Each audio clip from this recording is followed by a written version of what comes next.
Hey there, my name is Zav, and I want to talk to you about my experience around the trades, starting your own business or side hustle, maybe even getting started with some side work outside of your typical 9 to 5. I wanted to take a second before getting into this video to just say I've never really made anything like this before. Please bear with me as I figure out this YouTube stuff, but I feel like I could share something valuable to someone out there, so why not give it a shot? Please let me know what you think in the comments below. But let's get into it.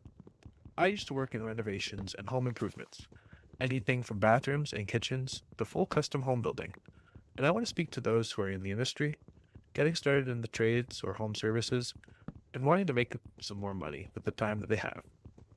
If you're watching this, I'm sure that you have probably already heard all the noise and the shit coming off the internet about hustle culture, or your buddy's like, dude, you gotta work 1,000,000 hours to get that bread, or whatever the hell it is. Starting your own thing might seem like it takes a lot of money, but I think the reality of that is that it's just not true. I'll use an example, okay? I worked for a guy who had an excavation and renovation company for a while. Very nice, but he worked from 6 a.m. to 11 p.m. every single day. He made a ton of money, but never really had any time to do anything other than work. For this guy, he was a workaholic, but absolutely loved what he was doing. I can't blame him. He was making a ton of money. But that is not the same mentality that me or the other employees really had. Because we couldn't necessarily like increase our income by simply putting in the hours like he did. Yeah, you would make more, but it's all your time. You're not really growing. At this point, I'm making like 20 bucks an hour for this guy, just building fences, retaining walls, tearing out shit, land clearing, some interior stuff too. But the most money I ever made during that time was just borrowing some tools from my boss, asking for them, of course, but then doing a couple concrete shed pads in a weekend. My buddy and I made more money in that single weekend than I was able to make in a whole week. We bought the lumber for the concrete forms, got our bags of concrete, mixing equipment for my boss, and I had a few people who I knew locally who just needed some work done, so we got to it. Friday after work, we went over to the first place. We laid things out, and luckily the ground where we were working was already nice and prepped for us.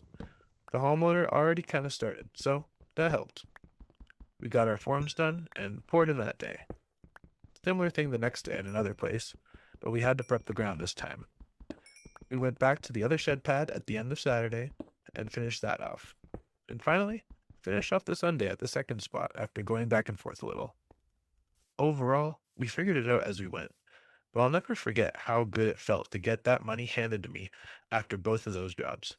Even splitting it with someone else is a million times better of a feeling than when you grind away for the same rate all day, no matter how hard you work. This is an addicting feeling. A different game when you're able to directly control your income based off of the effort you put into a task and not the time spent for someone else. It really opened my eyes and understanding as to how you can make money in this industry. Of course, I don't mean it in a negative way towards that boss. He's a great guy and we're still in touch, but I didn't want to keep working for someone else in the long run. And it's hard to break out of that employee position when you don't really know what to do. Knowing what I know now, I am urging, begging you to please, if you're able to, take some side work from people you know personally. Charge a little more than you think you should, and just see what happens. I'm not telling you to quit your job or anything, because that is ridiculous advice. But as you start to take on more work, make a bit more money, maybe you can put some aside to invest in yourself with your own tools, or just getting the bare minimum set up for your business. Obviously, this depends on where you live and the requirements there. But as long as you start small, do a couple jobs for some cash, and people are willing to give you a shot, I think while you're young and capable, you're in a much better position to put yourself out there and try and make a bit of extra money. Sure, you may lose a weekend or something. You may screw up, but you have to see this as the entry to learning about running your own thing. I got started on smaller jobs with people I personally knew, and eventually that led to a full-fledged home renovation company where we were getting organic leads after completing more and more work. Just to say it again, because I really hope if you are listening, you are understanding this. But please, please, please try to make some extra cash on the side if you intend or are at all interested in having your own business. Because it isn't even about the cash. It's about going through the motions and learning about how to run a business. But if you're listening to this and thinking, all right, I'm down. What do I actually do this weekend? Here's what you need to do to get started.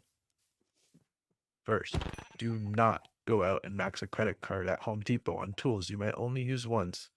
Do exactly what I did. Talk to your boss, your uncle, or a buddy. Just be honest and say, hey, I have a chance to do a quick side job this weekend. Any chance I could borrow your mixer or your saw? I'll bring it back cleaner than I found it. Most guys around the industry will respect the hustle and will look out for you if you respect their gear. Second thing is finding the gig or the job. You don't need a website or business cards. Don't advertise anything with your own money. Look at your immediate circle. Call your parents, your neighbors, or post on your personal Facebook page and just say, hey, I've got some free time this Saturday and Sunday. If anyone needs a fence repaired, a room painted, a deck power washed, or a shed pad prepped, let me know.